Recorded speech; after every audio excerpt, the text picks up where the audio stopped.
deeper with Lobbing Scorchers. You know, scratch under the surface, get down even dirtier than we already get. Become a YouTube member. Sometimes things just get a little too spicy, a little too weird, and a little too loose for the general public. And you know, the people to see that are YouTube members. We're talking about exclusive bonus videos, the podcast after show, exclusive written content, and little bits and pieces of information before the unwashed masses know about it. As a member, you not only get access to all of this amazing content, you get a badge next to your name and a slew of amazing emotes to use, not only in our live stream chat, but also in our comments section. And yes, we do have an emote for Jesus Ferreira, Go Snack, and Paul Rothrock. This is the best way to help keep us independent and keep us building out this crazy YouTube brand that we call Lobbing Scorchers. Hit the join button down below or hit the link in the top of our description if you're on mobile to join the ranks and become a Lobbing Scorchers YouTube member. Good morning, everybody, and welcome in to a very special impromptu Saturday edition of Lobbing Scorchers Kickoff. I'm Ari, that's Nico, and with the Seattle Sounders making international headlines with a 7-0 victory over Cruz Azul in Leagues Cup Phase 1, we decided we should probably lay down a show before Seattle gets back to action at Lumen Field against Santos Laguna as Leagues Cup continues tomorrow. So Nico, how you feeling? Thanks for hopping on. Hey, what's going on, Ari? Happy to be on. I'm kind of curious to see what the fan base is doing today, Saturday at 8. But if they don't catch us now, they'll catch us later. But we needed to put it down, like you said. Look, we don't get this sort of score line ever, really. The biggest lead, biggest win for the Seattle Sounders. Very likely, or at least for me, the best, most complete game I've ever seen from the Seattle Sounders. So you got to be out there. We got to be providing more content, especially when, you know, we got short time in between games. We got Santos Laguna on Sunday night. So I thought it made a lot of sense. I'm ready to go now. Yeah, no, I had to get your take on this game before they play the next one, because, you know, who knows what's going to happen with this Santos game. Narratives could change, so had to catch up with you before that happened. We got some good stuff planned. We're gonna be getting Nico's takes on the 7-0. I also have some fun headlines from the media down in Mexico, which I'm sad to report that the pundits in Mexico, they're not happy about this, and they're very outward about their displeasure with what took place at Lumen Field. So we're going to be looking at that, and then we're going to be doing some lineup building, talking about how we think they could and should line it up for Santos. So we're gonna get to all that. Thank you all for tapping in. Before we do so, if you could please like the video, sub to the channel, follow us on all socials, including Instagram and TikTok, lobbingscorchers.com/sauce, lobbingscorchers.com/archive for your archive kit. And as always, if you got any topics, questions, observations, agendas, or grievances, go ahead, drop them in chat. We'll get to as many as we can. And as Joe points out, Ballard FC game day. That's right. They're playing in the USL League 2 national title game at, I think it's 4 p.m. kickoff in Vermont. So I'm definitely going to be watching that. Make sure and tune in and support Ballard FC. Yeah, hey, quick shameless plug. We had James Riley on our Friday show with Jeremiah. We got to talk to him a little bit about what it took to get there, the preparation to get the guys right, as of course they travel across the states, and they have to know how to do it, right? I mean, obviously they're not an MLS team that's going to be charted the whole time. So his coach is, is getting the guys there. So it was really cool to hear from James Riley about the whole thing and what he expects out of that final. Yeah, no, that whole project they got going has taken on like a whole nother life than I would have even anticipated when they first launched that club. I figured it would be successful, but and like in terms of the fan support, that doesn't surprise me as much. But in terms of the on-field dominance, playing for their second natty in 3 years, they really they're a well-oiled machine. So, and you know, we have, as some of you might know, a friendly wager with our friends at SoccerWise on that game. So it's pretty high stakes for us as well. All right, Nico, let's get into it because we gotta talk about this 7-0 a little more. I mean, like you said, a lot of novelty to that score line, particularly when it comes to MLS clubs playing Liga MX teams. In fact, we have never seen a score line that crooked in a game like that. It's never happened. Historic in every sense of the word, and just a crazy night at Lumen Field. Why don't we get it started actually with a question from chat just to get us rolling here. Pat's got one for you, Nico. He says, "Hey Nico, I'm sure you'll get to it, but I couldn't find a translation of the Cruz Azul coach's post-game presser. Do you know what he said about the Sounders skill-wise, etc.?" And yeah, I would. You were at that. You asked him a question or two. Why don't you give us his takes on the Sounders if you had any, but also just what was the vibe for a Liga MX coach who just got that job a few weeks ago at a presser where he just lost to an MLS club in historic fashion, 7 goals. What was what's his name? Nicholas. I can't remember. Yeah. How is he doing? I can't imagine he was doing that well. How was that presser? Look, Larcamon was as straight-faced and accountable for what happened as any coach I've ever seen. He knew he was going to get it in the chin, and he lifted it high and proud, and he just took it. And I got to give him props for that. As a matter of fact, the PR person that was running the conference basically said, "Look, we got 10 minutes," and there was a ton of people on Zoom. It was us in the press conference, and they were trying to keep it short because they kind of knew the exposure that he was going to be exposed to. And he literally was like, "No, let's not. I don't want to do 10 minutes. I want to answer every question of any person that's in this chat. I want to take as long as people want just to, get it out there." So that was the demeanor. It was clearly, he was a serious dude because of what happened. He was more than aware that being the coach of La Máquina del Cruz Azul means something. There's an expectation. And Liga MX in general is a difficult place to just be a coach in, right? There's a lot of cutthroat business done in Liga MX. So, in terms of the Sounders, to the question, he was very complimentary. He did not want to focus on the turf or the travel. He just said like they were better than us. They were better than us in every facet of the game. They scored every type of goal that you could possibly score.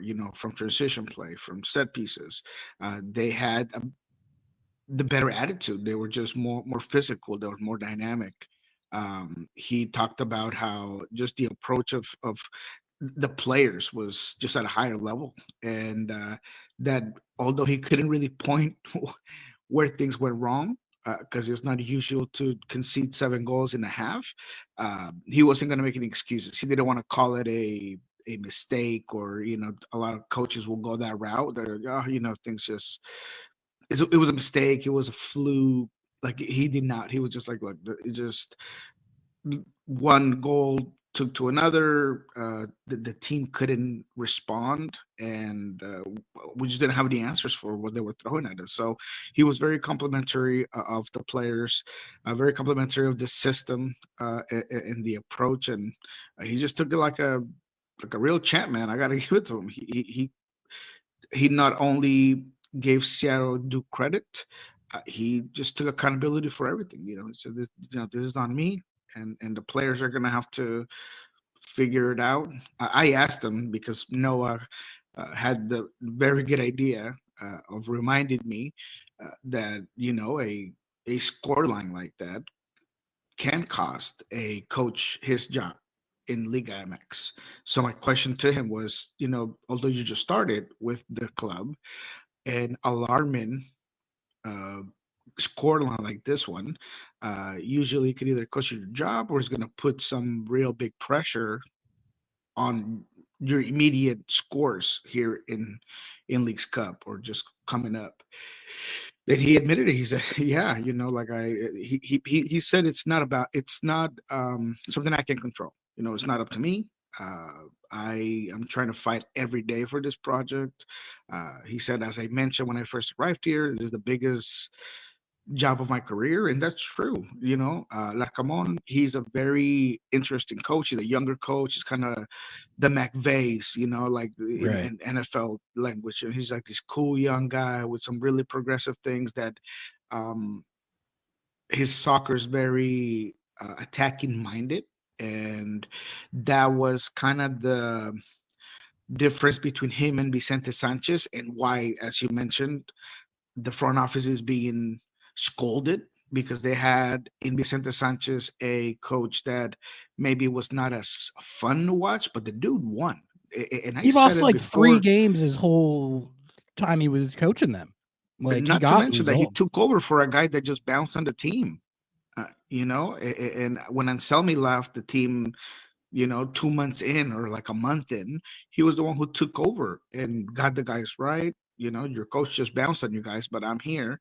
And he wins Champions Cup, and then he is third in La Liga. The only reason why he lost to America in the playoffs was because, quite honestly, the refereeing was very poor, and he was a casualty of a very circumstantial game. But he was up there, man. He was one game from the final. So he gets let go because apparently there were some issues between him and the front office. They didn't see eye to eye. But a lot of people tend to say that it's because he had boring soccer. But look, man, boring soccer that, gets results is a lot better than fun soccer that gets you smacked 7-0. Yeah, exactly. Manny asks, Nuhu forgiven. I don't know if he's fully forgiven, but I think he is definitely he's doing the things that he needs to do to re-earn his position, which is number 1, not getting ejected every game, and number 2, he played very well in this game. Nuhu really, he could have had 2 goal contributions. The first one that Ferreira had, or the second one actually that Ferreira had waved off. Nuhu might have been just a little offside, but I thought he was on. I thought the CB had him on, so we could have had another assist there. Of course, he gets the goal, but then he also he was locking it down. So I think, to me, like, I know he had a. We all know about the run that Nuhu had. It was a very distinguished run of multiple red cards and crash outs on the field. But I don't there was a lot of talk of like banishment from the squad and stuff like that. I don't think that run rose to that. So if he continues playing like he played in this game, I do still think that Nuhu is the pretty clear first choice left back on this team. Nico, do you see that any different? Nuhu's been forgiven, man.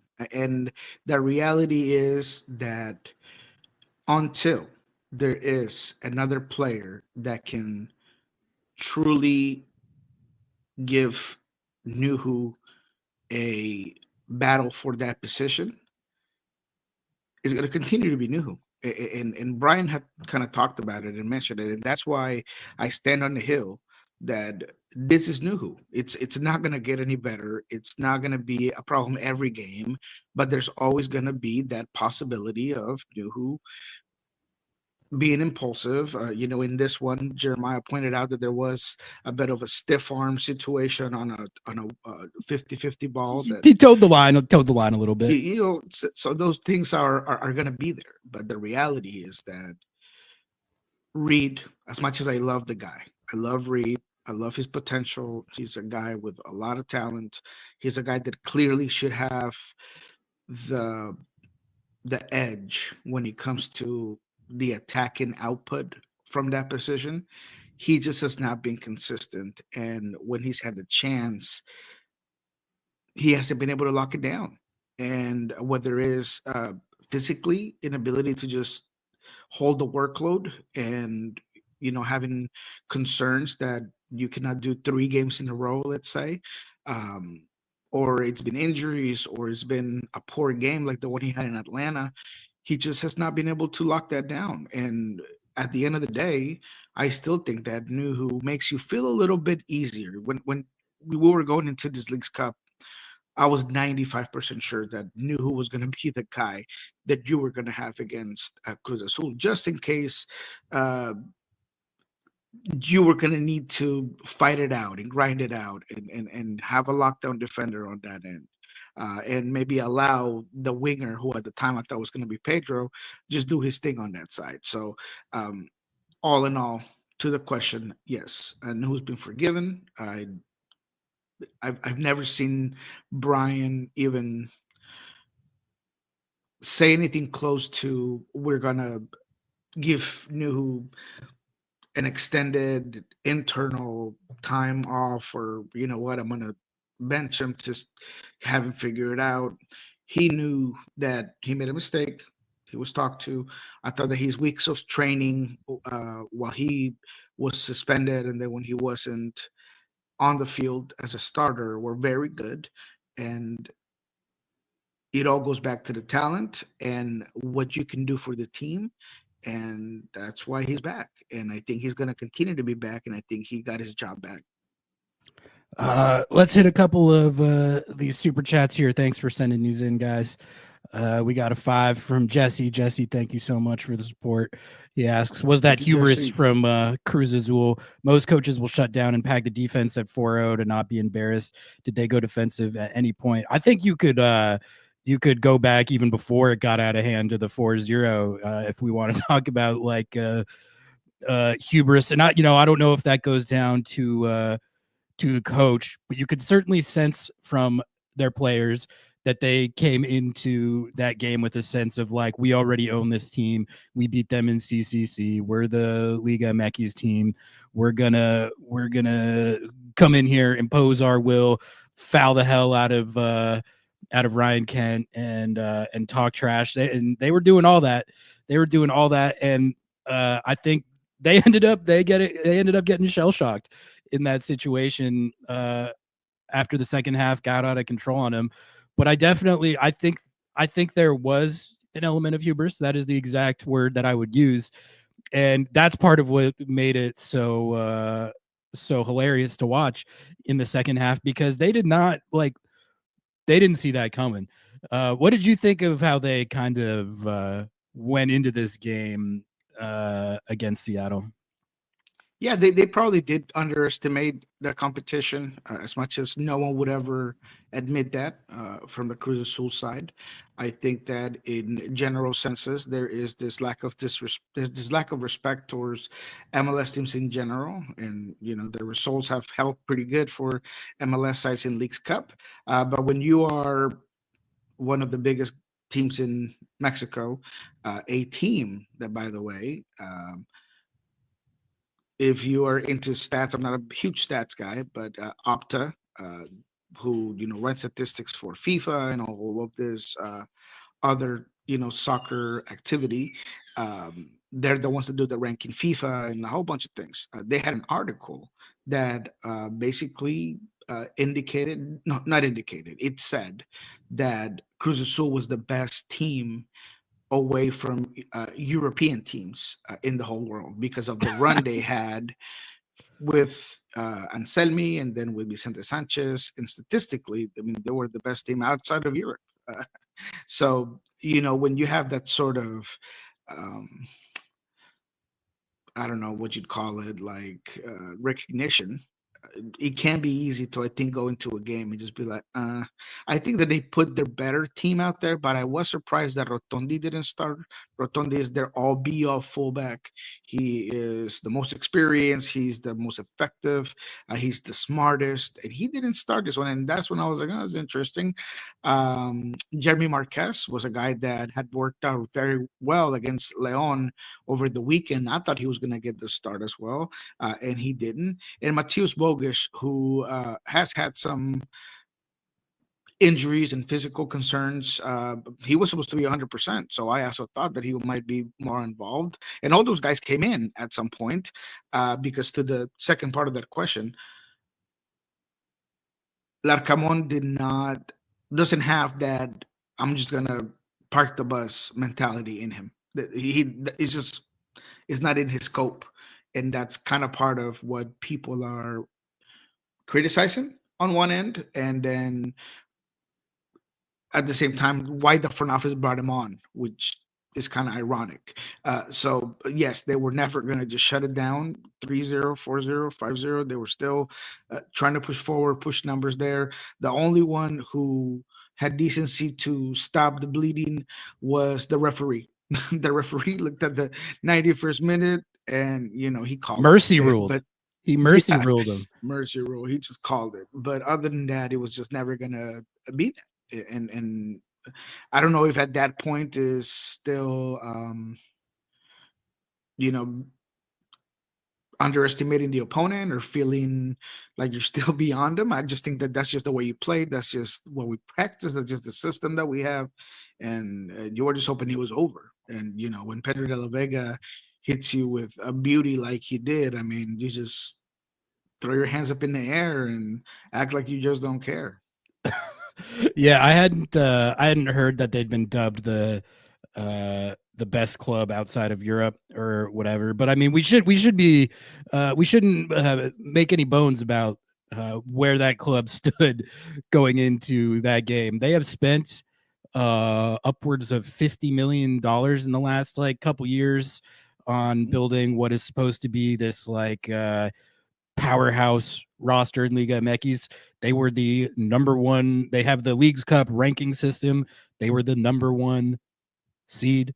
They just won CONCACAF Champions Cup earlier this year. So any notion that they have been on the downturn or were not supposed to be as powerful as they've been in the last couple years, that was not the perception going into this game. And we're going to look at some of the coverage that they're getting in a second here, but let's hit these next couple supers before we do that. Pat with the $2, thank you, says thanks for the detailed response. Nico always comes in with the detailed responses, so thanks for the question, Pat, appreciate you. And then we got Joe with another $2. Joe, thank you, appreciate you. What's your takes on Obed's game? He looked good. I've been saying, Nico, I think he's leveling up. I think he's getting more powerful. I think he's evolving. I think in the last even 2-3 weeks, I'm noticing him trying more stuff, different stuff than he even has before. I think he's adding stuff to his bag. And I really think that we are just in this last period of time here, including this game, we are almost seeing him reach another level. And I think you saw that in this game. He was pretty much flawless. It felt like every time he got on the ball, something good was happening. His ball progression was fantastic. He gets the goal. I mean, the price went up. Would you agree that he's almost he's audacious was the word that I was using to describe it when I was trying to think of the right word a couple days ago. I feel like he's it's like he's gaining even more confidence. Yes, I think in MLS play he has been a little irregular, and I think that comes from a lot of minutes, specifically late. But I know Obed Vargas, and Obed Vargas holds himself to a whole different standard. And if we think that he had a medium game against a mid game against Atlanta, or we thought that he had some easy giveaways or bad passes against Colorado, he is going to completely look at that, dissect it, figure out what I got to do right, what I got to do wrong. And anytime that you talk to Obed, he is the first one to say, even if you tell him, hey, that was a good play, he's like, yeah, man, but I had just lost the ball. So I had to hurry up back, get that ball back, figure it out. He's always very self-critical, and I love that about him. So going into this Leagues Cup, although he'll probably never admit it, I do feel like he wanted Club World Cup to be his Club World Cup, and it necessarily wasn't. He kind of mentioned that he didn't feel like he had like great games and all these things. So I think for Leagues Cup, he wants to do that. And another thing that he will not admit is the fact that Gilbert Tamora has been the new Ed Kid in Mexico. Yep. He's going to get a chance to play against Cholos. He was there at the All-Star game. He got a goal at the All-Star game. He didn't. And I think it's in the back of his mind. And again, I don't think he'll ever admit it, but I think that he knows and understands that there's always going to be some sort of comparison, and therefore he's just going to take over. And I thought against Cruz Azul, I thought he was outstanding, and I think, like you said, he was audacious. I thought that he was defiant on the ball. I think that he broke more lines on the ball that I'm used to seeing from him, and it's something that I think that he should do more of, because he has, in the talks I've had with Preki, one of the things that he's done over the last couple of years is that he's been just so much more aggressive attacking the box and attacking with the ball, and a lot of his movement. And I think in this one, man, he was just gliding to people, right? I mean, he was just taking on defenders, and that helped Seattle immensely. And I thought that his passing was on point too, which that has at times, like I mentioned, basically or mainly, in my opinion, because of the amount of minutes that he's had over the entirety of this season. 70th minute, 80th minute, you could just start seeing a little bit of tired legs. But in this one, he was unbelievable from start to finish, and he was very engaged both offensively and defensively, and his vision on the ball and some of the balls that he put through, some of the runs that he made. He got caught up a couple times off sides, because I think that Cruz Azul did a good job by pushing up the lines, and they saw what Seattle wanted to do. And, he got caught up sides a couple times, but I just think that he was as aggressive and as effective as he's been in a very long time. And what I mean by in a very long time, it's not like he's having poor performances or, terrible. That's not what I'm saying. I'm just saying he did look a little bit above what he usually does. So it's encouraging, and I think you're going to continue to see it from him. And he probably sees in this tournament also a huge showcase for him to get what he wants, which is eventually make that stride over to Europe. He was so pumped when he scored that goal. I think that's the most lit I've ever seen him. So if you needed evidence of the mentality that you're talking about going into a tournament like this, where he has a chance to further boost his already skyrocketing stock, I think that showed it right there. Yeah, and you know what? I think that the chirping also, he's not a guy that, at least for what I've been able to see and dissect on film, he's not a guy that's going to give you a lot of this back. He's going to do it with his play. And there was a lot of chirping by Cruz Azul all game long, much chirping right after the Danny Musovski thing, and he just was physical. It was very very Concacaf, and I think that Obed, he'll bite back, he'll get in your face, but I don't think he's gonna be the guy with the quips, or he's not gonna be the one like yo mama joke type, but he's just going to be able to really do it on the field. And I really do think that he saw that, and he just went red, and he was just like, I'm gonna show with the ball. And I think he went at Cruz Azul as hard as I've seen him go against another team. Oh, they got him going. And I love seeing how the guys on the team were giving it back to Cruz Azul as that game got further and further out of hand, all the way until the last De La Vega Golazo, when that went in.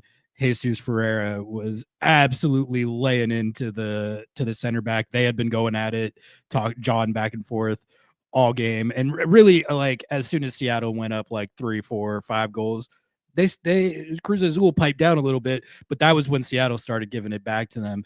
So seeing Obed get that animated, seeing Jesus Ferreira talking trash to that guy, I loved every second of it. That's what you want to see in tournament soccer. Before we get into these Mexico tabloid headlines, which I'm really looking forward, it's going to be some good Saturday morning endorphins for you guys. But Jake asks, has Pedro arrived? I think that is the question on people's minds after a game where he gets two more goals, but Nico, let's just relive that last Golazo one more time.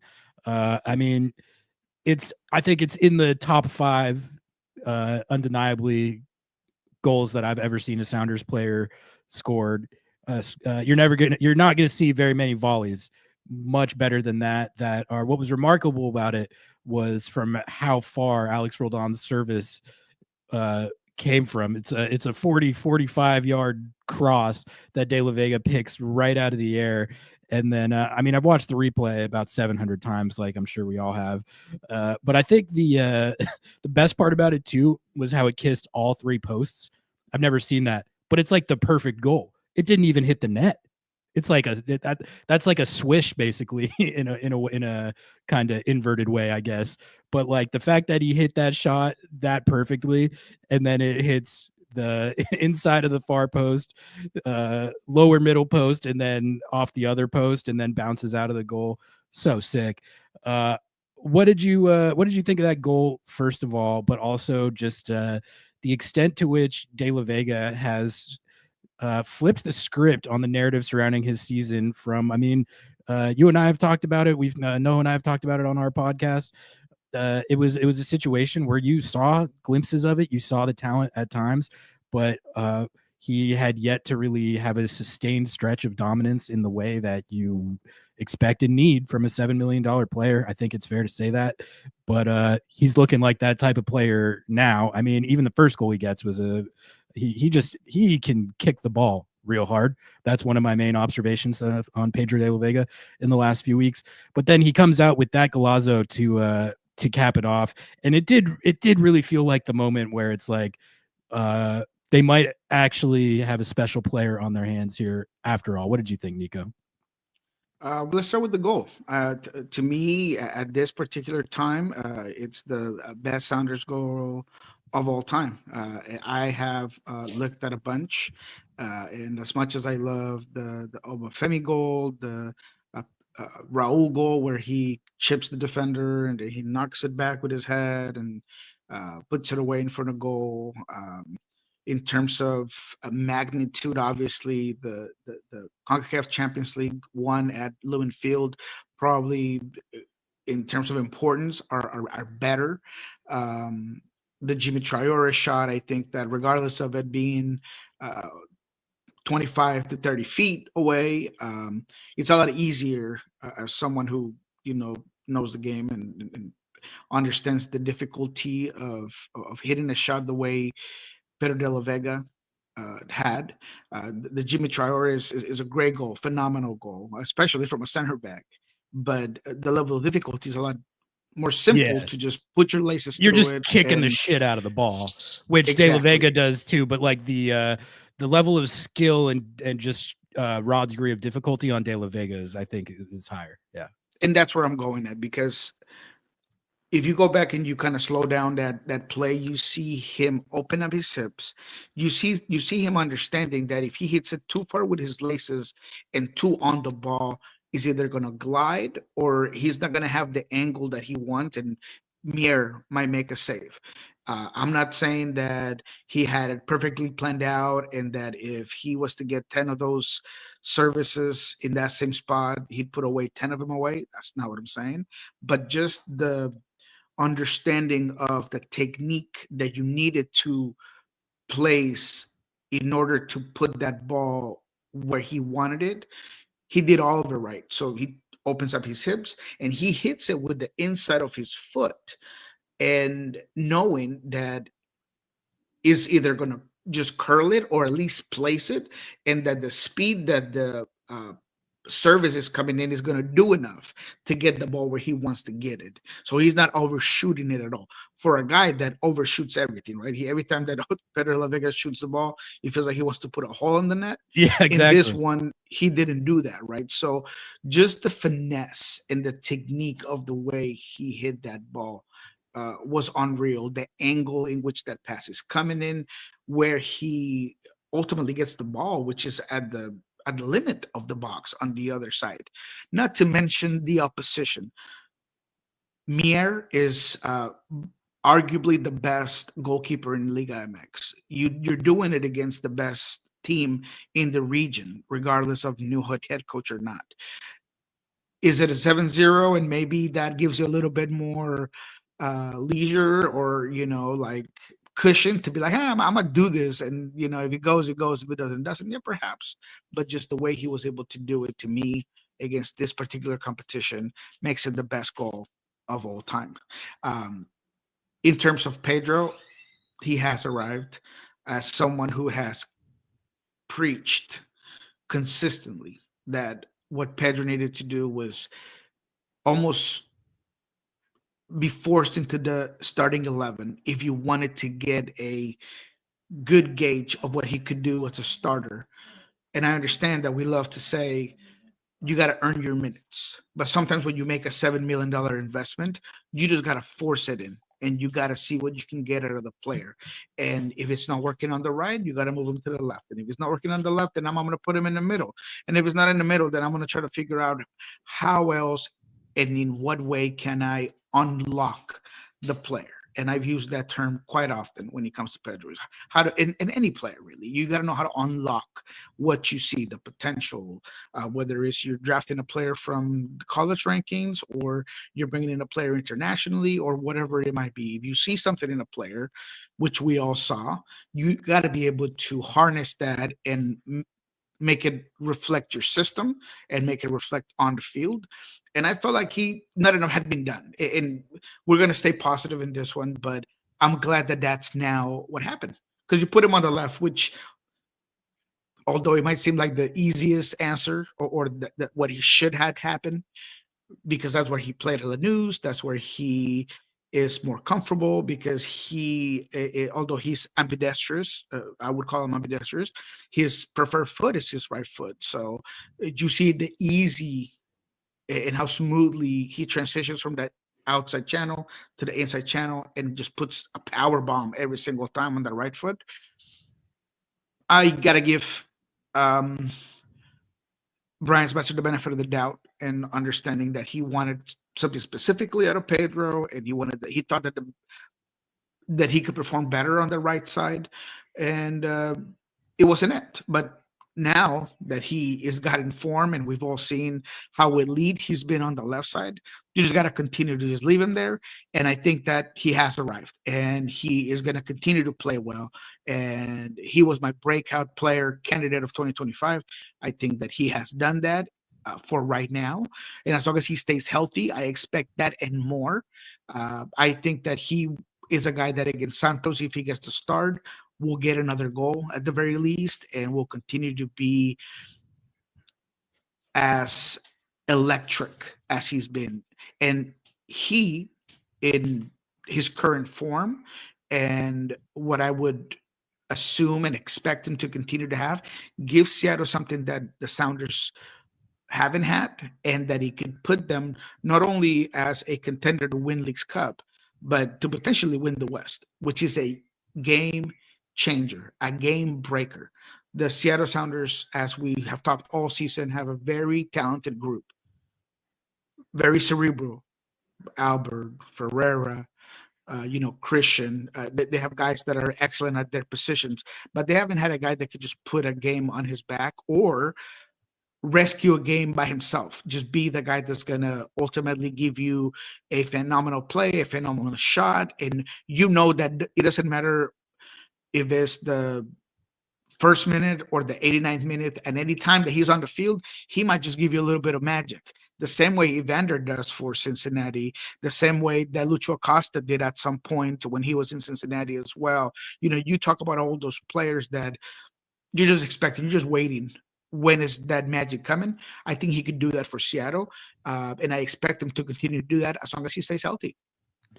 I think Reese makes a good point on that last goal. The confidence to take that first time needs to be talked about more, let alone take a shot from that angle. Yeah, I thought they pinned it on the broadcast when the guy was like, no one in their right mind even thinks to like take that out of the air first time like that with a cross coming in from that deep. But Pedro de la Vega does. All right, Nico, let's take a look at some headlines from Mexico. I wanted to do this because, as I mentioned, the Mexico pundits are not. They're not happy about this.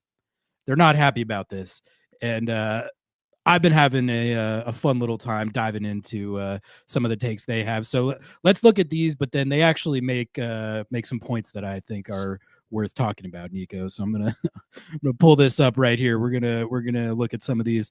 This is from goal.com. Alejandro Oriana, goal.com, coming through with the compilation of what the Mexican media is talking about after their best team got beat 7-0 by an MLS club. Humiliating, shameful, ridiculous. Mexican media slam Cruz Azul after 7-0 Leagues Cup thrashing by Seattle Sounders. Say we don't have the league we think we do, which that's tough. I mean, let's just go through some of these quotes. Historic embarrassment from ESPN analyst Javier Alarcon. Cruz Azul dragged, mopped, and humiliated its own legacy. There must be consequences. This is a defeat the club cannot carry. Should Larcamon stay, this can't happen to any Mexican team, much less Cruz Azul. Let's keep it going. Fox Sports Mexico. 7-0? Seriously? It's a historic result, the worst ever for a Mexican club in this type of competition. Humiliating, shameful, ridiculous. He should at least resign out of dignity, professionalism, shame. Some called for former previous Inter manager Vicente Sanchez to return. They should go apologize to Vicente Sanchez and beg him to come back. I'd get on my knees and say, Vicente, forgive us for everything, for not valuing you. Please come back and coach Sunday's match against LA Galaxy. This is the money quote, though. This is the one I wanted to talk about, Nico. This is from former player and analyst Damian. Oh man, I'm gonna mess up this name. Zamolini. That's probably not correct. But the important thing is the quote here. The reason Mexico's big clubs are still in this tournament is because of all the poor results. Cruz Azul is the Concacaf champion. Home field matters, but not enough to explain a 7-0. Yeah, exactly. Today's result shows us we don't have the league we think we do. Our football is overhyped. Look how Monterrey played against Inter Milan, then how they played against Cincinnati, who are no better than Monterrey. I mean, it goes on and on. There's a few more in here. If you want to read the rest of them, you can pull this up on goal.com from Alejandro Oriana. But I mean, that's just put it into my veins. Put it into my veins. Anytime a Liga MX club loses to MLS opposition, you're going to get the tabloids popping off. Remember the famous one of Dempsey after he bammed on Chivas Guadalajara and he was doing the like that. That was a good one. But this is just as good. Nico, I guess, what do you make of just the response from the Liga MX media contingent and fan bases, but also I think that last quote, today's result shows we don't have the league we think we do. Our football is overhyped. What do you think of that? Do you think they are crashing out off one bad game, or do you think this sort of is a deeper commentary on the hierarchy and where Liga MX is at? Because when I look at it, MLS clubs have been outperforming Liga MX so far in this year's Leagues Cup, and they did last year as well. And a lot of the discourse was, well, that's because the Liga MX teams have to travel. MLS is hosting every game. That gives them an inherent advantage. I agree with that. Like, honestly, like, I think if you want to really balance it, they should get to host some games. And I think that the fact that MLS is hosting all of them probably does explain to an extent how the results are skewed. But I'm going through the results from this Leagues Cup so far this year, and I'm like, does that explain all of it? Is that the excuse for all of these results that we're seeing, where there's been a few other games, a handful, where MLS clubs are getting 3, 4, 5 goals? The LA Galaxy dropped 5 on Tijuana. Minnesota and Portland both dropped 4 on their teams. In general, MLS is getting the better of the results, which, but like to a greater extent than you would think could be explained by simply this whole travel issue. Because I've been saying the whole time too, if your league is as superior and as great as you say it is, having to take some results on the road shouldn't do you in, should it? Like, I get the point of contention, but I also think it's more skewed than it should be, even taking that into account. And it certainly does not explain a 7-0. You cannot tell me that having to get on a plane and fly to Seattle is what made you get 7-0'd. So what do you think of the coverage down in Mexico and that quote saying that we don't have the league we think we do, and our football is overhyped? So there's a lot to unpack there. First of all, let me hit the lighter colored side of the whole thing. I think it's hilarious. That's one thing. There was a whole article done with every meme possible, like the best memes out of the Cruz Azul 7-0. There is entire shows dedicated to just basically destroying the front office of Cruz Azul. There have been articles about how this humiliation of this magnitude could destroy Mexican soccer. Cruz Azul is also the team that competes directly with America, and America arguably is the most popular, definitely the most winning club.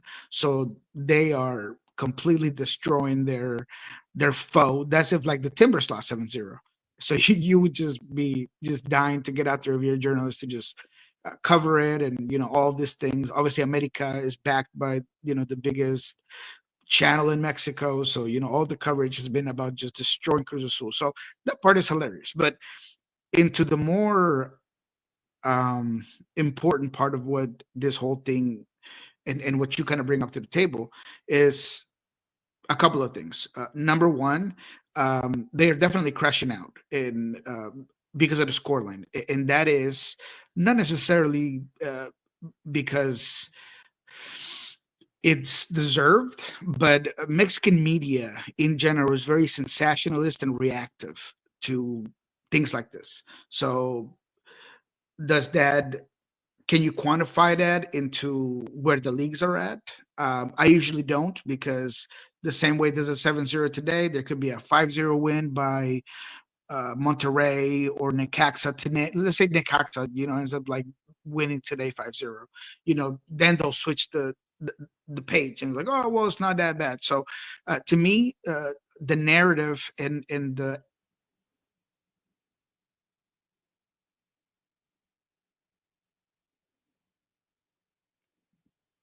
Uh-oh, I lost your sound on my end.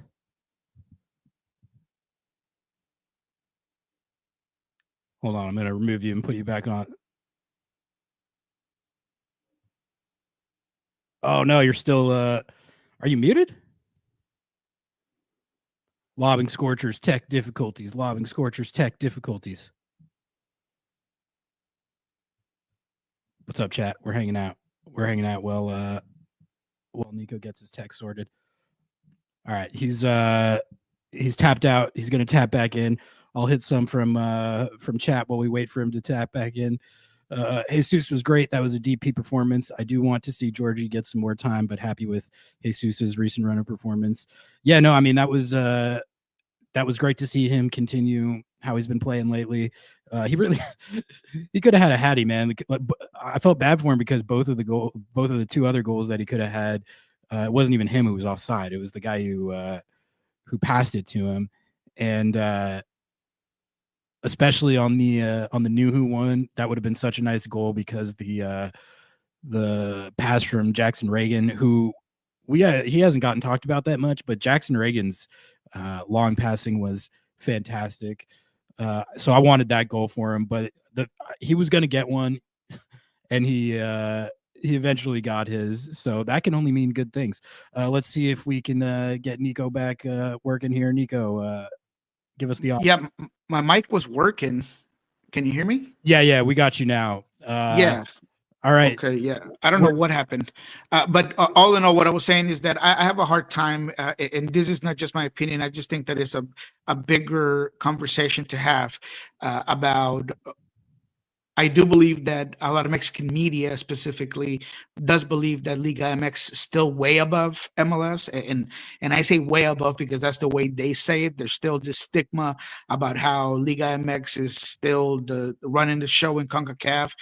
When if you look at results, it's not really there. But more importantly, when you look at the league as a whole, that's when that's what I mean by unpacking a lot more. We're probably not going to have enough time to talk about it, but for me, MLS has been better already. And the reason why they have been better is because there's a better pipeline for youth development from the academy all the way down to the first team. That's something that Mexico has been in a huge decline on. I feel like the level of competition from team 1 to team 10 is a lot higher than it is in Mexico from 1 to 10 because it's 3 or 4 teams that obviously run the show, but the rest of them are kind of just there, and competitiveness leads to very skewed numbers and an inability to get better. I feel like as a whole, MLS does a better job at soccer modules specific to each one of those clubs. And I think some of it or a lot of it comes from the salary cap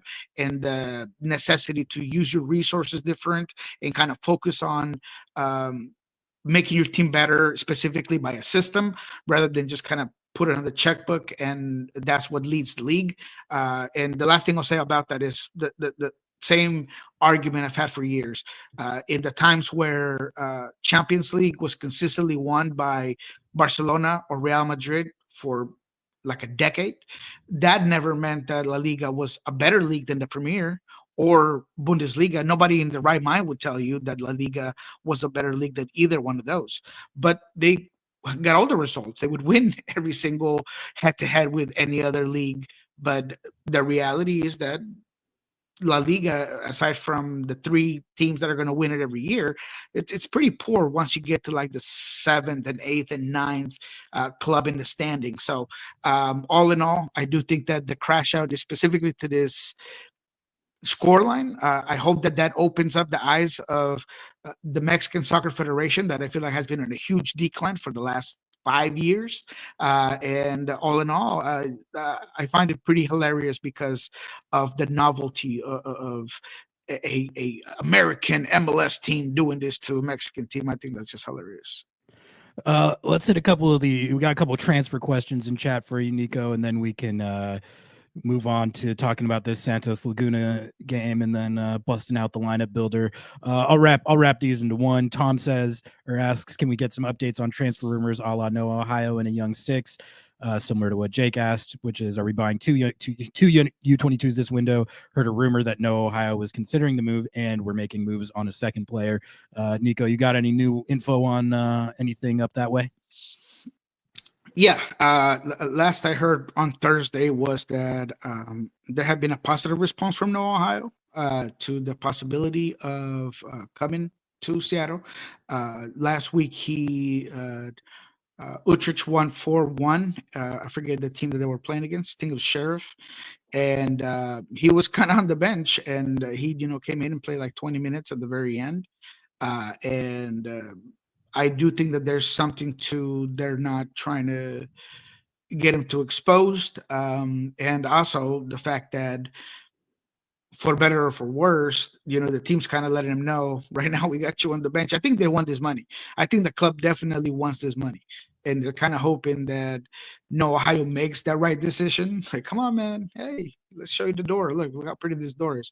And so there is a sense, in my opinion, that the club wants this a lot more than the player currently. But there has been some positive conversation with him. And you got to understand the apprehension, from his end. And I get that. That does not mean that I think he's going to come in and not be involved or committed. I think that's why he's having that decision be so difficult, just because when he does make that choice, he's going to be fully committed into the team.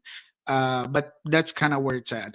The moves on the second player are, I think, on the same lines. Just in case this doesn't go through, they have one more player. This one's South American that they're looking at and trying to figure out if the Ohio doesn't work, will they get it? But I do not have any information that indicates that they're going to go out there and get a U22 center midfielder at this particular time. I know that they have looked at some senior center midfielders, definitely not U22. But I think with JP's rehabilitation, and you heard it from Brian himself, any player that they're bringing in right now is more for the future. The club and Brian sound very confident and comfortable with what they currently have. So you decide whether that's smart or not. I think that for all the heat that Craig got from a lot of people and the front office got, the team has performed well. They're fourth in the West. I would argue that they should be first or second if you don't drop points in Charlotte, in Colorado, in Atlanta. So the roster talent has responded.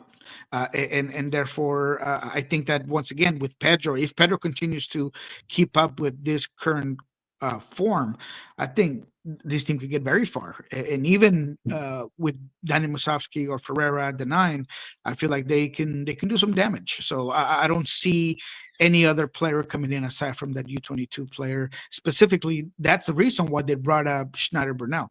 Otherwise, they would have not pulled that trigger as quickly as they did, bringing up an 18-year-old midfielder.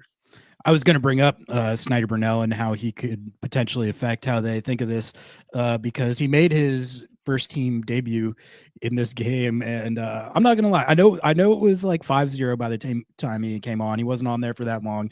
You can only take so much from it, but I actively liked what I saw actually from Snyder Burnell. I thought that he actually there's like a couple sequences where he was proactively combining with guys. And if Leagues Cup did secondary assists, he would have had one on, I think, on one of the goals. He actually was part of the sequence that led to the goal. He looked like he was having the freaking time of his life out there. I'm sure he was. First team debut, and you're out there in a 7-0 against the best team from Mexico.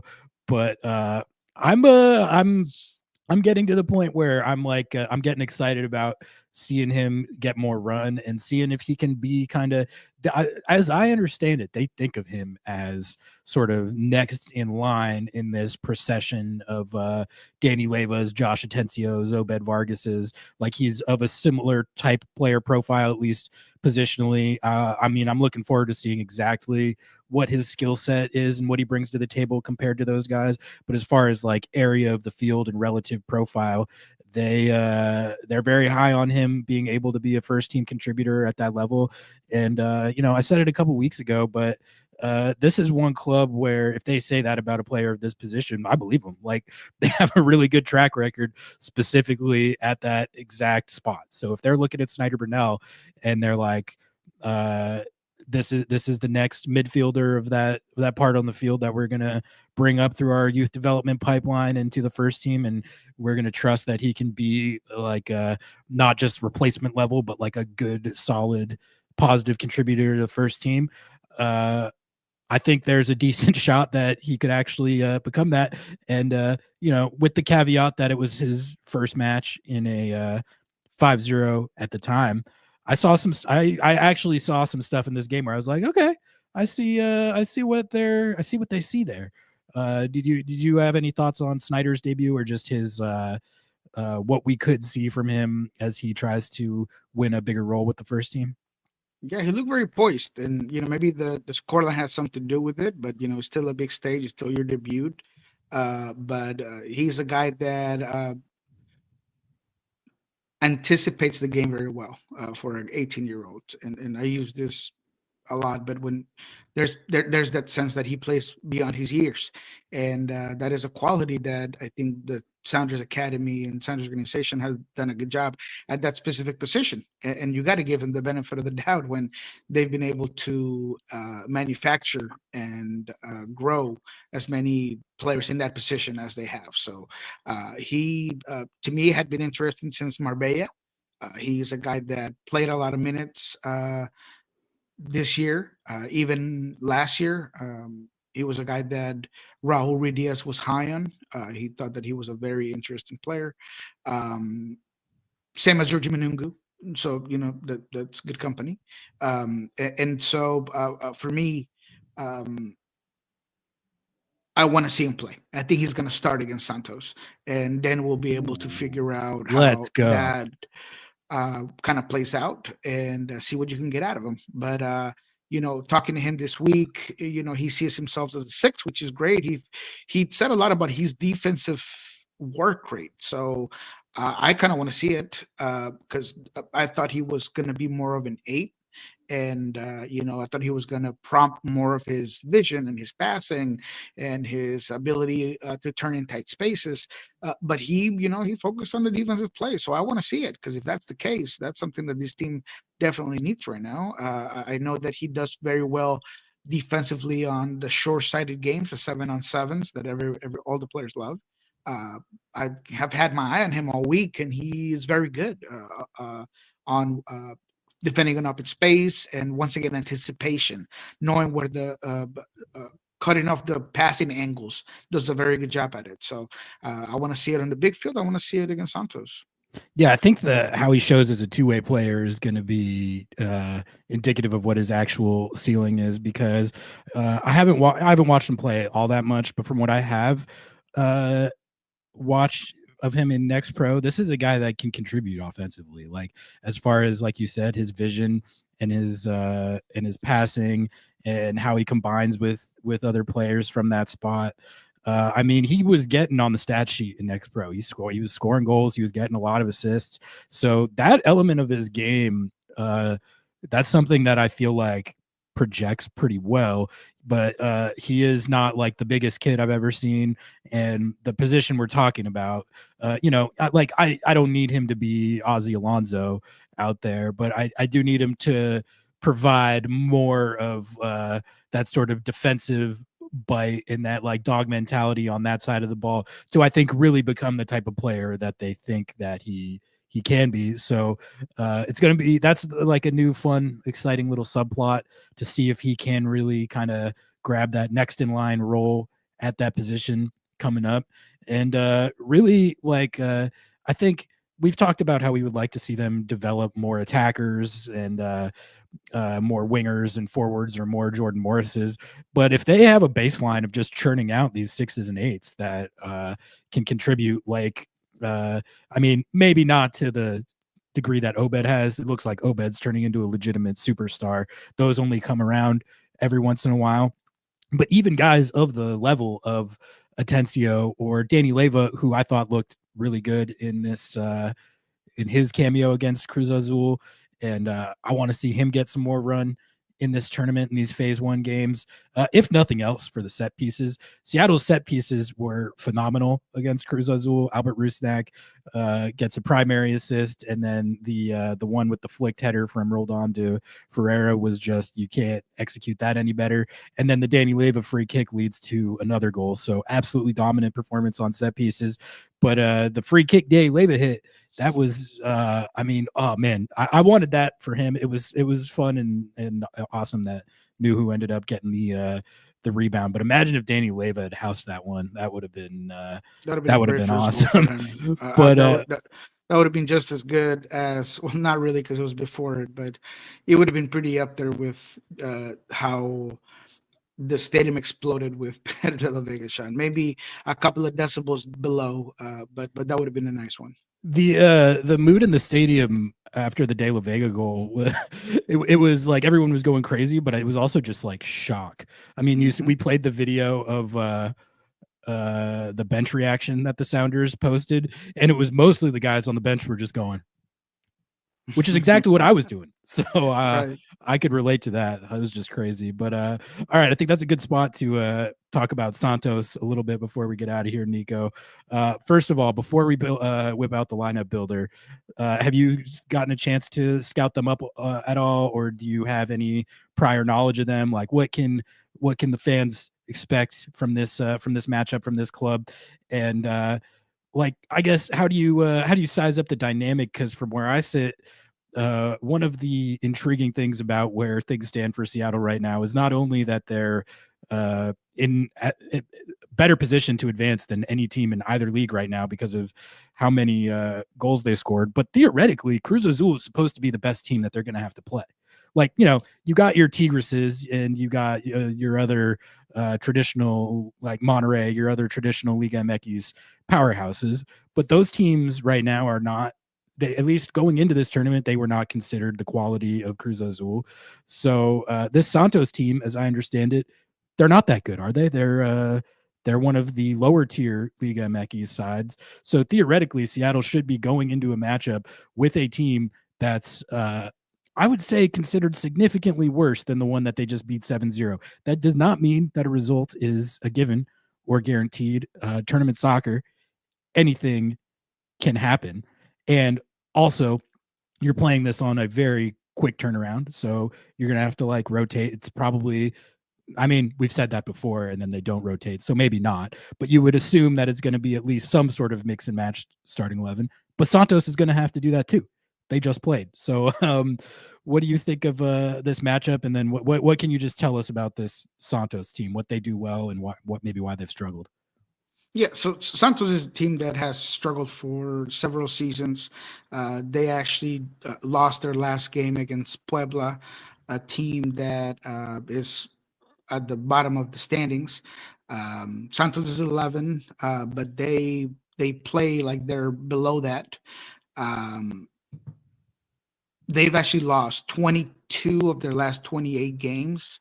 They are a team that, for all accounts, is still trying to figure out their own identity. But I would say that the biggest issue that I find in them is how poor they are defensively. So they play with a 3-man back line. They push their fullbacks pretty high. They're a young team in certain areas of the field where it's difficult to have those young players, specifically out wide. They have a real hard time holding possession. They were outshot and outperformed against that Puebla team, a Puebla team that had lost or had not won in 11 games consecutively. If you look at the Colorado game, Colorado should have had at least 4 or 5 goals, and they were unable to put it in the back of the net. But because of the way they play, they do like to get their back line pretty high. They seem very subjective to just getting attackers behind that back line. Kevin Balanta is a experienced center back that I feel like struggles with this 3-man back line. His inability to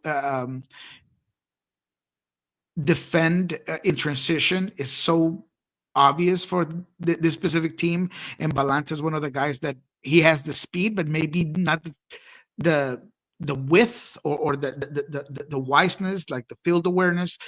So that Colorado game, Colorado completely moves the ball through any way they want.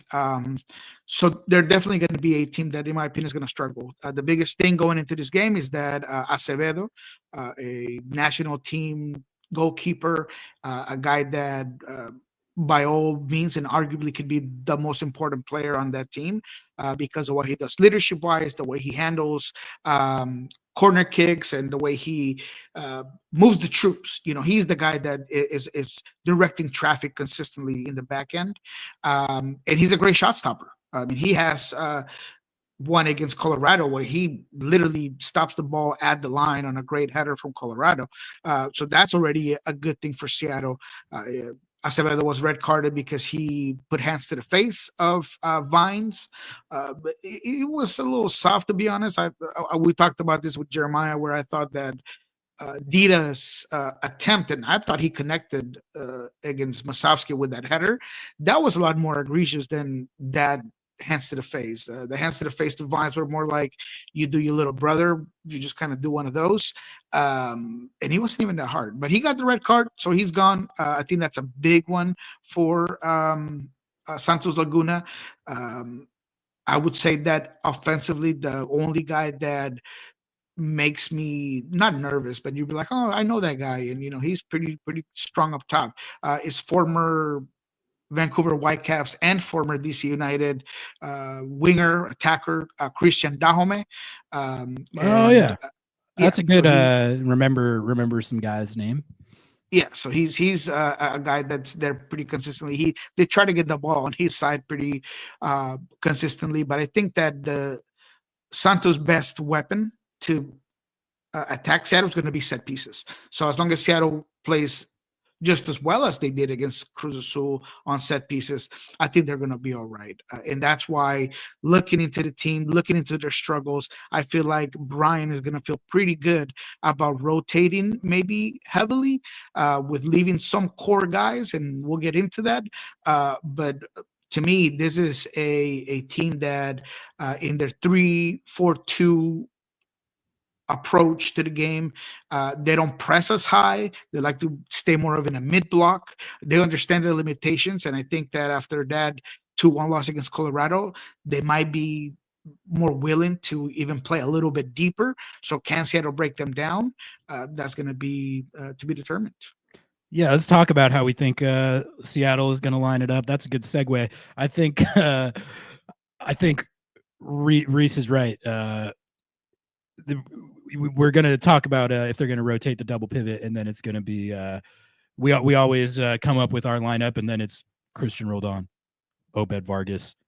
They're playing the full 90, so we can let's bust up the builder, and we can talk about if we think that there might actually be more rotation in this game. Because I think if there is a scenario where you actually are going to see it not just be the normal 11, it would be this, because it is a very short turnaround, and you also, I think you've got an opponent that like you mentioned is theoretically vulnerable. So let's go through this, see how we think they're going to line it up.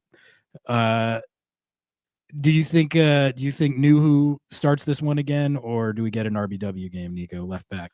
I think Nuhu start this one again. I think he will too, and I'm cool with that. He's been suspended, so he's got a lot of energy to expend here. CBs, do you think they change it up at all? I think probably not. I think Yeimar might get the game off. I think that Kim Ki-hee needs some time. Yeah, good point. I'll put him in. I also think that Yeimar is extremely valuable to this team. He's had some muscular injuries, and he has no problem being the every minute guy. But I feel like the way he hits his body and how quickly he hits his metrics, he might need an extra day to rehab. And obviously the turnaround's pretty quick against Santos. And I think what Seattle's going to want to do is have a stronger lineup against Xolos, or maybe give themselves the ability to control their own destiny and figure out what the last lineup might be. So I think that Kim Ki-hee gets the start, just to make sure that Yeimar, who came off early as well against, or earlier, at least not the 90 minutes, which is unusual for a guy like Yeimar. I think that maybe they're going to want to rest him a little bit. Yeah, no, I think that's a good shout. Like you said, with him coming off the injury, I think we might get a KKR sighting here. Do you agree, or you think they're going to roll Alex? I agree. I think we're going to get KKR. For the purposes of just obviously running him on that side, because he can't get forward very well, and I think that attacking the flanks is going to be important in this particular game. So yeah, I think that we see him back. All right, so this is the real question. Does anyone from the double pivot get any rest at all? You predicted already a Snyder Brunel start. I would be so into that. Do you think they rotate both these spots, or do you think? I think Obed probably is out there again. Yes. So let's change them both in our end, but I would venture to say that Obed probably gets another start. But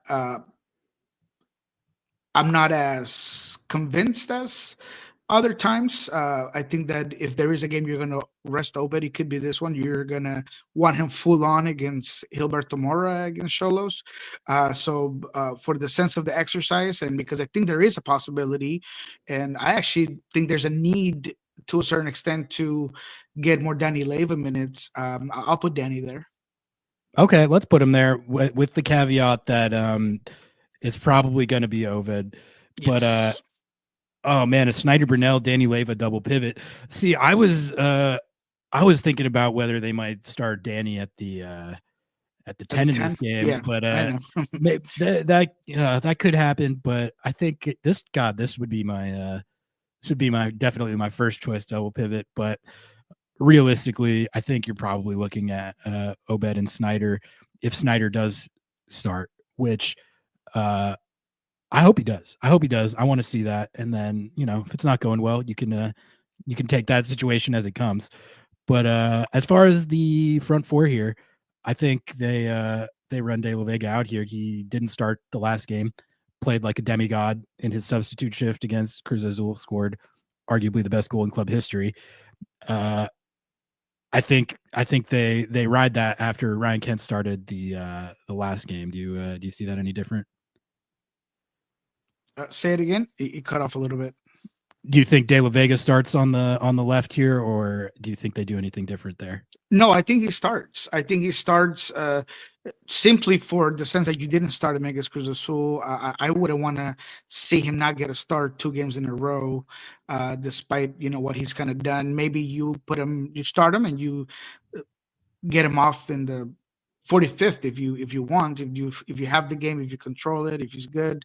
But I think there is no doubt in my mind that De La Vega starts this game. You know what? I'm gonna tinker with this a little bit, Nico. People in chat are saying that they think Leva's pretty clear cut backup 10. So just for fun, because I think that this would be one way to do it. I'm gonna put Obed back, and then we're gonna put Danny Leva here, just to see how it. Let's see. I don't think you get Albert off the field. I think that Albert, I doubt it. Albert treats these like practice, right? I mean, you heard him. He's like, the thing I love about this tournament is that I don't got to practice. I just play the games. There's less practice, more games. So I think that Albert is going to be in there, and in my rush to want to see more Leva minutes, that's why I put him there at the pivot, because I think Albert is good. You're going to have a really big conversation with him to get him to not be there. But I like it. I mean, in terms of the exercise, absolutely, I like it. I mean, do you think that they see Danny Leva's role as more of an advanced role just in general? Because I actually tend to agree with what people are saying in that his skill set for a 6 or an 8, it's just like the speed and the physical attributes and all that stuff that you typically look for from that spot. I think it can work and has worked at times when he's playing next to someone who's got more of those attributes. But to me, it's like his skill set as a passer and a facilitator and his vision and everything. I think like this center attacking mid role is actually like, it just seems like it fits, doesn't it? As the guy who brought it up, and as the guy who literally, I think Brian like laughed and said, that's interesting. Josh Atencio, same thing. There was one training, I think a year ago or more than a year ago, where in the same idea of trying to get Danny Leva minutes, I was like, why don't you just run him at the 10? Yeah. And I think absolutely right. The reason why I said that is because he's played that position before in the youth level.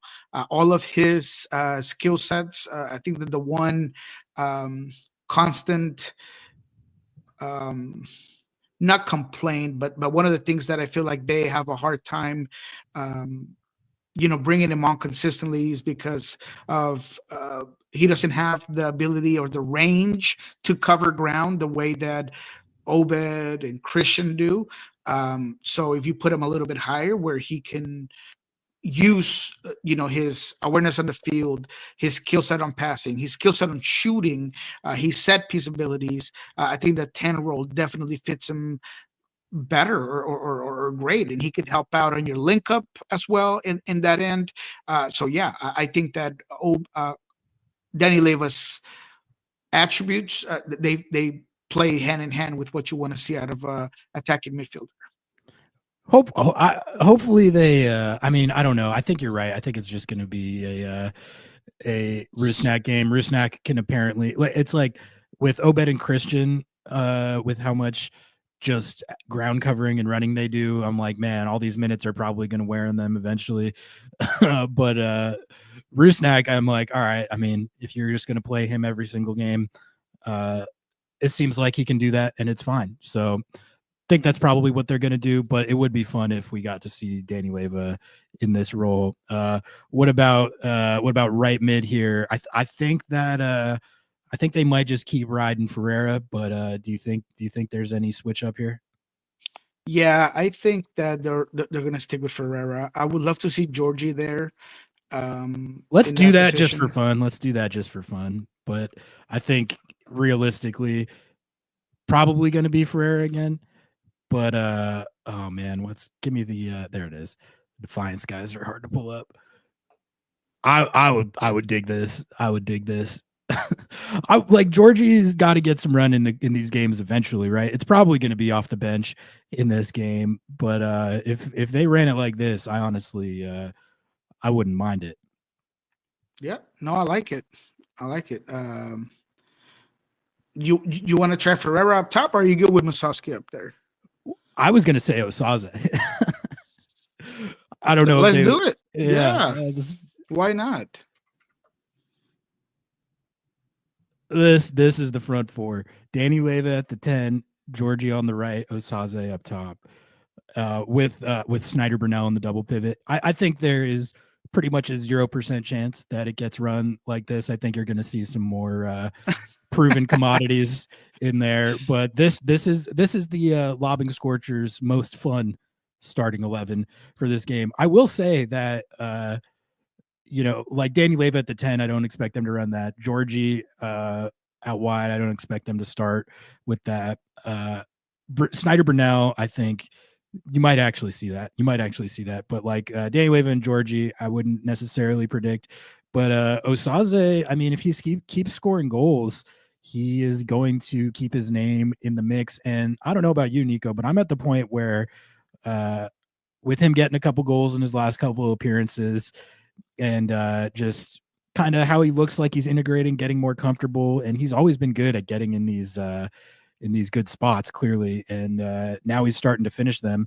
I don't need them to start him in this game, but I want to see him get more run. I think there's a decent enough chance that they might be actually onto something with this Osaze thing. He's been playing well. He's got a couple goals. And honestly, I'd like the genetics thing is real, man. It genuinely increases the odds that I think a player could hit. Because I mean, think about it. His dad is like one of the best players in MLS history. He's been teaching him his whole life. You can tell honestly, the strategy of rostering Dwayne D-Rose kid and David Ferreira's kid, it's a pretty good strategy. You got guys that were brought up in the game, man. Like they're learning from some of the best who have played in the league. So good strategy first and foremost, but also I think I want to see more Osaze. I think he's earning it. And I think like the potential payoff, if you get like a big physical imposing number 9 of his profile that can like get in these poacher spots and finish his chances, like we've seen him do a couple times in the last couple weeks. You at least got to give him enough run to find out if you're onto something here. So you got any thoughts on Osaze, or if he could get the start or at least feature in this game? Yeah, I want to see a lot more from Osaze. I think that we talked about it, and we said that Osaze would have to kind of force his hand into the conversation, and I think that goals do that, regardless of when they came and how they came. I absolutely agree with you that he has a knack for finding the soft spots inside the 18. I think that he has a great read on the ball. I think that if you have a set piece that you want somebody to get to, he's a guy that ultimately will go up there and get it. He could be, one of the guys that when it comes to set pieces could kind of change the game for you, because he does win aerial duels pretty well, and he has a very good technique on headers. I think that's an aspect of his game that I've always liked, even at the Tacoma Defiance level. I'm pretty sure he got that header against Portland, didn't he, in the Open Cup game? I want to say Yes. that he Yeah, got he a scored. header there. Did he score twice in that game? I think, or you scored at least once in that game. At least once, and it was a header. And I remember just thinking the way he attacks the ball, it's quite compelling. He's But big too. He's like what, like 6'2", 6'3" at least. Like he's a big yeah, kid. it's 6'1", 6'2". Yeah, I want to say, and it's just not that, but also I think his ability to move in a certain way. There's something about when you're attacking a ball, specifically, off of a set piece, that there's a way where you could kind of get your whole momentum, and there's a technique level to it that I think he has pretty dialed in. But my concern continues to be the other stuff, the link up play, how dynamic he is on the ball, dribbling wise, and things like that. He was pressing better against Cruz Azul, I noticed. I think he was pressing better because of what happened in Atlanta. Yes. He was like, all right, if I let that become a pattern, this coach is never going to play me again. Exactly. So I better be on my shit this time. And he was, to be fair. He actually, his pressing created a bad giveaway at one point that led to a dangerous opportunity for Seattle. And I was like, all right, Osaze, see, that is how you get Brian Schmetzer to give you minutes. You honestly don't even need to score goals. Just press well and defend hard, and you'll probably get minutes regardless of if you're scoring. But that was good to see, because it was like it felt like he learned from a mistake, which is something that you want to see from a young player. So yeah, we'll see if they actually have the courage to run him out there in the starting 11. I don't think so. Let's this is the Lobbing Scorchers hopeful starting 11 with the knowledge and acknowledgement that this is absolutely not how they're going to run it. Let's put it how we think they're actually going to run it. I think they probably run Rusnak out there at the 10. I think they probably run Ferreira out there in his little wide channel. And I mean, what do you think? You think moves? Well, I mean, I don't know. It seems like they're pretty intent on keeping Ferreira in this wide role where he's been very effective lately. So let's leave Osaze, and I think that there is, a world where if you're going to run him at one point, this is probably it. If you're going to give him a start, and although Danny has been a great shoulder in there, I mean, he could probably use the rest. And if you don't get enough out of Osaze, then you make a move. So yeah, I like that. All right, I think let's go with this as our official Lobbing Scorchers projected starting 11, sponsored by nobody. I think they I think, like, I don't know. Well, we've been off in our projections before, but I'm starting to I think get a full handle on how this usually goes. Like, I thought I knew Schmetz pretty well, but like it seems like if there's normal rest, even if it's like 3 or 4 days or whatever, he basically just runs the same thing.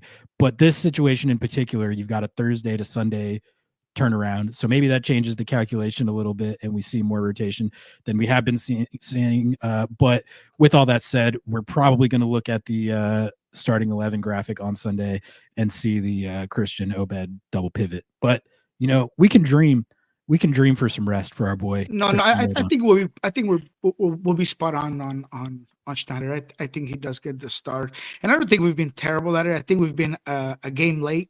The Colorado lineup that we pulled up ended up not being a Colorado lineup, but it did end up being the game after at Atlanta. I think that we were pretty close with some of the changes that we did. So I think that obviously we're hoping that, and I think we said that we were hoping that there's some rotation at the pivots, but Brian's probably going to run the same too.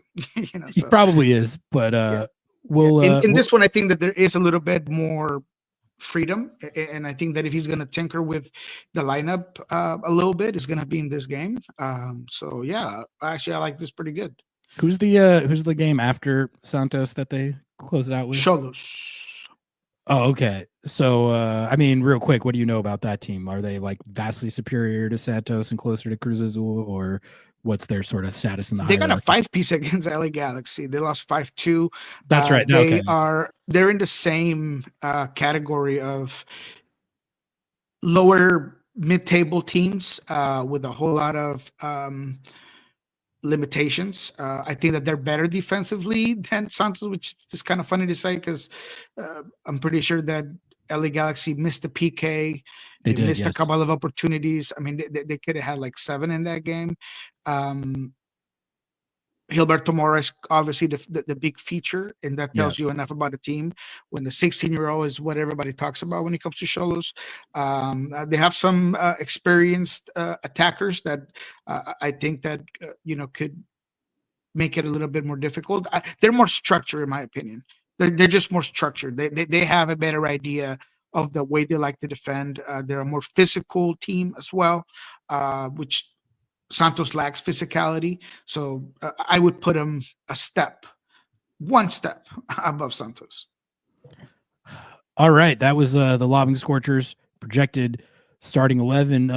Nico, we're at an hour 30, so I think we can start the wrap up process here. But thanks for hopping on for the Saturday edition of Kickoff. Glad that we were able to work this one in and catch up on this Cruz Azul game before the Leagues Cup Phase 1 campaign continues tomorrow. Before we get out of here, I mean, any other thoughts on where things stand for Seattle right now in this competition? And I guess for me, like how the Cruz Azul game went kind of crystallized, like now you've given yourself a legitimate chance to make a run here, because one of the hardest tasks that you have to do in this format is just get out of this Phase 1. It's 18 teams per table and only the top 4 get out. And with tiebreakers and stuff, things like goals scored and goal differential play into that. And so by scoring the most goals of any team in either league and keeping a clean sheet and a +7 GD, Seattle is literally in the best position of any team in either league to be able to clinch advancement in these next 2 games. They just got to take care of business. And really, like, the way I see it, I mean, winning all 3, that would put them through guaranteed.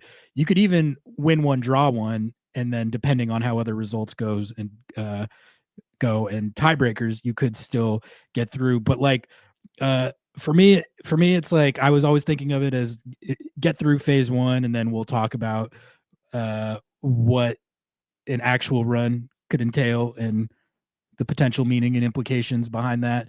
But going into this game, I'm feeling like, all right, like you gave yourselves as good a chance as anyone to get out of this Phase 1. So now go do it. Like, how are you feeling going into this Santos game?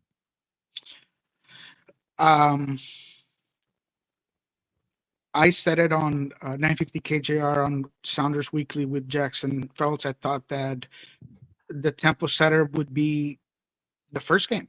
And when Seattle goes in there with a bang, the way they did, understanding the way Seattle has approached Leagues Cup and how successful they've been at it from the very start in the showcase of Leagues Cup, where they went to the final in Vegas. I think that Seattle is a contender, and I think that they see the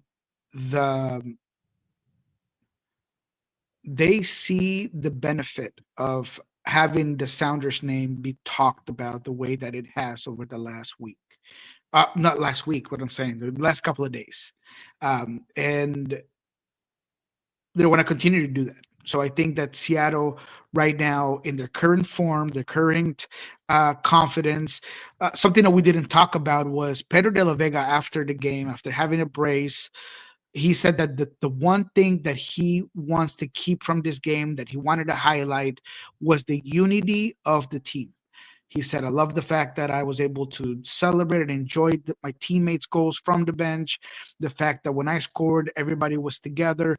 There was a different feeling of unity after this Cruz Azul game, and that is a dangerous weapon for Seattle. I feel like over the decade of success that we had under the Nicolas Sudero and Raul Ruiz rang, there was a real camaraderie. There was a strong core together. Not like this, it hasn't, but it was more cemented. And I feel like by Pedro de la Vega as your X factor and a guy that has had a hard time adapting to the league, him saying that to me, that seems like this team has taken the next step. And if you're not an intangible person, then maybe you're thinking I'm just over here being a hopeless romantic when it comes to soccer. But people tend to overlook the importance of that, and I think that this team sees it. So going into the Santos Laguna game, I'm extremely confident that they're going to get a result regardless of the lineup. I think that they're going to showcase their soccer. I think they're going to get a multiple goal win over Santos Laguna, and I feel like they're going to be on the front foot to be a contender to win Leagues Cup. I do think that they're a contender just because of the current form and what I've seen from this club over the last couple of games. If they go out there and they take care of business tomorrow against Santos, they're going to start getting talked about as a one of the real front runners to make a run in this competition. I think everyone's on notice. Everyone saw the 7-0. Everyone saw it. Everyone knows what's up. Everyone knows what happened. But if they go out and they flop against Santos, have a terrible game, take a bad result, that would take some of the shine off. But again, if they just go out there and play to the relative level that they were able to play against Cruz Azul, which, you know, with the short turnaround and some of the rotation that we're ostensibly going to see, but maybe not, it's not going to be necessarily the easiest thing to maintain that level. But if they can, the prospect of adding this trophy to the case becomes even more real. And for me, it's just like when you get to a point where that becomes a realistic possibility, then you kind of do have to go for it, if for no other reason than for the boatload of prize money and the CCC spot and all that. Like, there's very real benefits that would come with winning this thing. And in a situation where, like, I was looking at this format and was like, 4 out of 18 teams, you could have a good showing, good performances, and a couple of good results and still not make it out, just because it's really hard to make it out. But they're in pole position to make it out of this thing. Santos Laguna tomorrow, 7:30. Go for it. Yeah, absolutely. And you know, the fact that everybody's coming to, and we'll close it with this, is just Jesus Ferreira is a guy that also seems to have found his feet. I thought that he had a very good game against Cruz Azul. I think he's going to be a guy that's going to be very important. Albert Rusnak, although not brilliant in that game, I thought that he did the little things, including keeping the team level-headed when necessary. In this League's Cup, the last thing you want is a red card or a bad moment, and I felt like, which God knows, we've seen enough of that from this team. So Albert was very involved in that matter. I just think that this team is really coming together, and they've reached a new level of comfortness and of togetherness, and that's dangerous, man. So that's interesting. And although I think this is the easier game, I think the Xolos game is going to be a momentum shifter into the next phase as well. So I think that they'll put a pretty solid lineup there, because, like I said, Xolos is a better team than Santos, yeah, man, I think sky's the limit for this team right now. We'll see how that plays out into the domestic play, right? Because you're gonna have to figure out the lineup for that LA Galaxy game as well.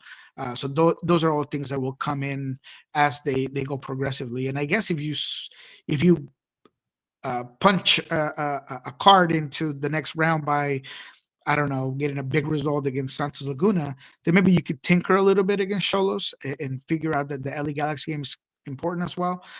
But I think that the overall depth of the team has Brian Smetzer pretty happy.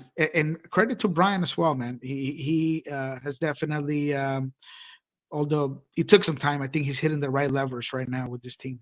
Yeah, like on the topic of the rotation that we've talked a lot about in recent weeks and lack thereof, and how we feel like guys need to get rest that aren't getting it right now, and they could rotate more. Like, I think all that stuff is true, but I guess the way I see it is if whatever lineups that he's running out there are getting results, taking wins and scoring goals, then, I can sit here and say that I would rotate the double pivot and stuff, but I'm not going to like sit here and poke holes and argue with a starting 11 that I don't think is rotated enough if it leads to a 7-0, So, as long as they keep the form that they've been on, I can understand the logic why he would keep riding the hot hand, and B, I'm not gonna complain about it that much when the results are what they've been.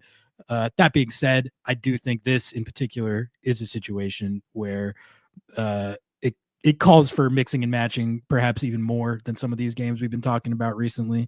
So we'll see how they line it up. I'll be interested to see. I'll be looking forward to hopefully the Snyder Brunel start at the very least. But yeah, the Leagues Cup train keeps rolling. All right, everyone, we're going to call it right there. Thank you all so much for tuning in to an impromptu Saturday morning edition of Lobbing Scorchers Kickoff. This was fun. I mean, we had to work it in coming off the 7-0. When you have a 7-0 over Cruz Azul and you only have a finite content window before the next game, you got to maximize that. So I'm glad we were able to do that. Nico, thank you for coming on. And everyone, thank you, man. And I mean, Noah told me I was going to get paid time and a half today, so I was like, I'm on it. Hell yeah, let's go. Everyone in chat, please like the video if you haven't. Like the video. There's probably some ratio that's not good right now, like 70 viewers in here still and like 15 likes, whatever it is. Let's pump it up to at least 50 plus, ideally up towards triple digits. Also, go ahead and if you're watching and you haven't subbed to the channel, sounderatheart.com/ls to become a Sounder at Heart sub. Support us that way. LobbingScorchers.com/sauce to buy the hot sauce. It's really good. You'll love it. Code LS to get a free bottle with your order. LobbingScorchers.com/archive for the archive kit. That's another way to support the show. We will be back at it. I think on I'm not gonna like fully commit in if something crazy happens, but gonna aim for doing the post game live right after Santos. There's probably gonna be a little gap in there like there was last time for me to get home and stuff, but we're gonna plan on that. So be there for the late night post game, and then Nico, I mean, you're still down to rock on Monday, yeah? Yep, I'll be here Monday. I won't be at the game on Sunday. It's kind of like the last weekend with my son because I will be taking him to Wazoo next Saturday.